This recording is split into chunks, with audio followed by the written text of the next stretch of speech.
Hello, everyone. Welcome to day 12 of our series 75 Days of Partition. I'm Aprajita, a story scholar with the 1947 Partition Archive. This series started on June 3rd when historically Mountbatten Plan was announced, and it will go on till 17th August when the Radcliffe Line was declared. To commemorate 75 years of partition, we are doing an event every day. Today, we have a very esteemed guest with us, Professor Mahajan. She teaches at Center for Historical Studies in JNU. Her areas of interest is modern Indian history, with focus on themes like nationalism, communalism, and colonialism. And she has very famous books to her credit as well, including India's Struggle for Independence. And today she is specifically going to talk about what happened on this very day, 75 years back, that is 14 June 1947, the AICC session in Delhi. So, Professor Mahajan, would you like to tell us that why this Delhi session of AICC holds relevance? Thank you so much, Prasad.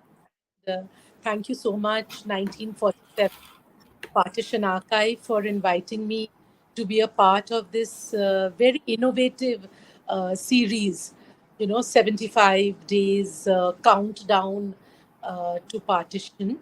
And also, I would like to welcome the extension of the date to 17th August. I think that's very important rather than stopping at 15th August. I think that is a Right. very, very important thing.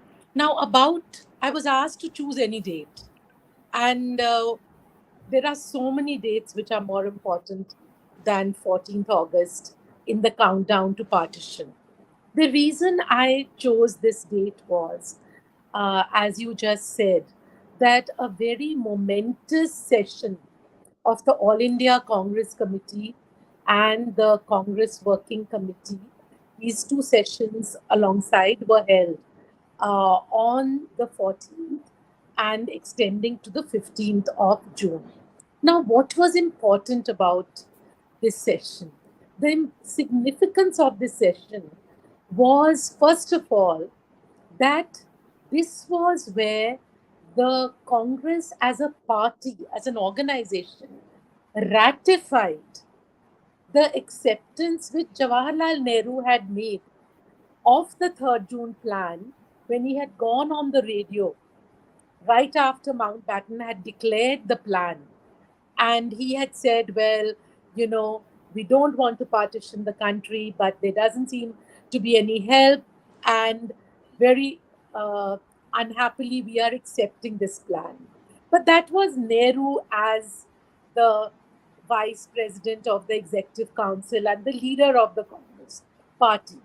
But the stamp, the proper formal approval, comes only on 14th and 15th June. So, therefore, these are very crucial dates. When the Congress president, who had been Kriplani, J.B. Kriplani so far, and then we have Sardar Patel, and of course, we have most of all, most important for our discussion today, Gandhiji. How one by one they come into the session and they explain. They explain to the delegates to this session, these are congressmen, who are completely shocked, stunned. They don't know what has happened. All their life they have stood for unity. They have fought a struggle for a united India. But now when independence is round the corner, how is it, why is it that their party and their leadership is accepting partition? So it's a very momentous session and a very difficult session to negotiate for the leadership. And one or two things come out very clearly. One is that the acceptance of partition is only an acceptance of partition. It is not an acceptance of the two nation theory. Nowhere do you find any reference to that. So, what the Congress is saying is Well, the situation is such, there is civil war in the country. The situation, the communal situation is deteriorating. The governments are not able to handle this. Plus, they are hopeful that by accepting this plan, it will be a final settlement. And once the Muslim League and the leader, its leader Muhammad Ali Jinnah, once they get what they were demanding since 1940, that is Pakistan, a homeland for the Muslims of India, once they get that, then the conflict will stop. So they accept partition in the hope that it will be a final settlement which will end civil war. They had no idea at that time that the communal massacres were only going to get worse. As we know now, when we look back on that period, how this announcement only means worse. Last but not least, and this is something which for me is most important, why I selected 14th June. And in answer to your question, Aprajita, that um, there is a whole mythology around Gandhi's relationship with the Congress. Namely, there is a belief, or which is that Gandhi, in this last days of his life, at the end of his life, he felt betrayed by his disciples, by his followers. Even today, we find that in the popular, in the social media, in the books that is written, that he felt alienated from the party. He wanted to leave the Congress, he wanted to disband the Congress. So, not only historians, but even very, as I said, at a popular level, whether it is the president of the BJP, Amit Shah, who would make such a statement, or whether it is in the books. This impression is very much there that Gandhiji was the one person who was opposed to the division of the country. And therefore, the $1 million question before us is, how come he goes into this session on 14th June? How is it that Gandhiji, who even said in his prayer meetings, he said, I will not let the division of the country happen. Over my dead body, he had said. How does he come around to accepting partition? And it's very interesting if we look at the speech that he makes in the on the 14th of June 1947 at the AICC session. He goes in there and he challenges the delegates there, people who have come, congressmen from all different provinces.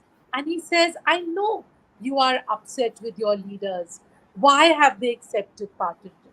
And he says, if you can remove them from the working committee, I will be with you.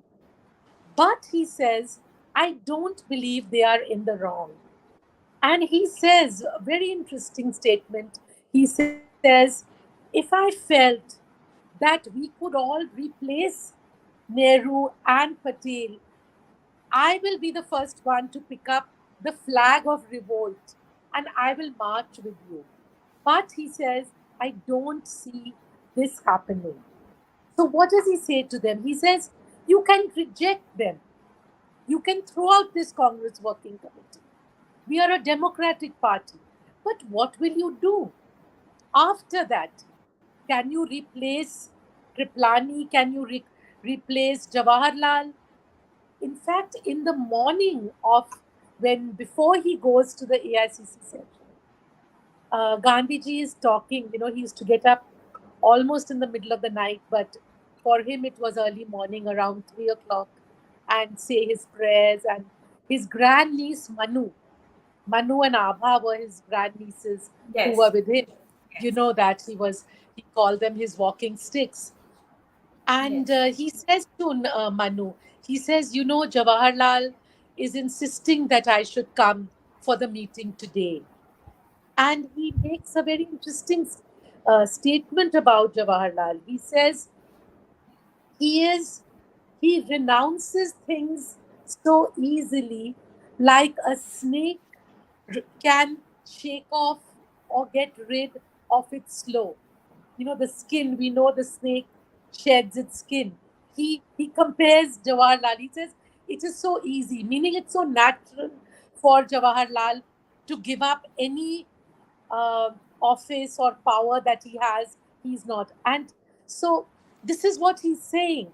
And this is what he promises Kriplani also. He says, yes, I will come for the session. I am going to come there. And he ends by saying, he says that the land is going to be divided. We know that. But what can we do? And he gives a kind of mantra. Like in 1942, he had given a mantra, do or die, right? You are that. Karo ya maro, Yes. in Quit India. Yes, ma'am. A mantra, he says, don't divide your hearts. If we don't divide our hearts, then this partition of the country cannot last. Once the British go away and their divide and rule policy and their dangerous policies go off, then we will become one. And this is also when he makes a very interesting statement. He says, if I have to go to the Punjab tomorrow, and Punjab is going to be in the new state of Pakistan, I'm not going to ask for a passport. He says, if I'm going to Sindh, I'm not going to ask for a passport. I'm going to walk. I'm going to walk from Delhi to Sindh. And nobody can stop me. I'm quoting his words. He says, nobody can stop me. They can say I'm their enemy, but I don't care. Similarly, he says, I used to be in Noakhali, that will now be in East Pakistan. But a part of me is there. And he ends by saying a very, very interesting statement if we look at what happened later on. He says that I shall consider myself brave if I am killed. It's almost like he's foreseeing his assassination. And Yes. if He I'm still, also, yeah, yes, expressed his desire to live with the minorities in Pakistan. That if yes, he yes, had to go there to protect them, he will live there. And he was very, criticized for saying that, yes, because he had always been opposed to this idea of division of the country. absolutely, you're right. And what does he say? He says, if I'm killed, I want that I should still pray to God for my assassin, and I shall utter the name of God, not with my lips alone, but seeing God in my heart. And when he was assassinated, as we all know, he died saying with the words, somebody says, Hey Ram, but Ram Ram or Hey Ram, that is, those words were there on his lips. So, a very momentous session, you will agree. And, we can talk about it more if you like. Ma'am, like you said, that they believed in the division of country, but not the two nation theory. And this was for Gandhiji. Was it so for the other leaders as well? Were they also hoping that one day, the this country, newly created country, would want to rejoin with the Indian Union? Now, that's a very difficult question. It's difficult because, yes, the answer is yes and no. Uh, the answer is yes for the beginning. Like in this period, till Pakistan was created, Gandhi, Nehru, Patel, the whole Congress leaders continued to talk about India being one. That is, once the British go, we will all come together. But as you will understand, Aparajita, that once Pakistan is created, any talk of the two countries becoming one, particularly when this statement is made by the bigger country, right, which was India, got misunderstood as India having designs, like imperialist designs on Pakistan, that they were now going to attack Pakistan, they will overrun it, and they will try to include Pakistan in India. So, because of that possible misunderstanding, and some of these statements were picked up by leaders and other people in Pakistan and objected to, that look, this is why Pakistan had to be there. See, the moment they become independent, they now want to conquer us. So that talk of a united India, which Gandhiji was saying out of a sense of brotherhood, big brother and younger brother, and how they will share everything, etc. happily. So there is, because this could get misunderstood and was misinterpreted, and particularly after the hostilities in Kashmir from October 1947. After that, then talk about uh, unity or the two dominions becoming one. That stopped because of this, um, you know, contradiction that there was. Ma'am, and what is your take on partition? What do you feel about it? Could government could have done something, handle things differently so that so much bloodshed would not have taken place? You know, we probably need a whole series on that. But since you're asking, um, I think that I don't believe in inevitability, because if then what is the point of being a historian? If something had to happen, then our task will only be to document it, no? Whereas we are in the business of analyzing causes, we are trying to see, like, when did communalism become so extreme? When does communal hatred become so extreme? When does the demand for Pakistan, when does it become formally put forward? What was the role of the British? You know, it's not only in India.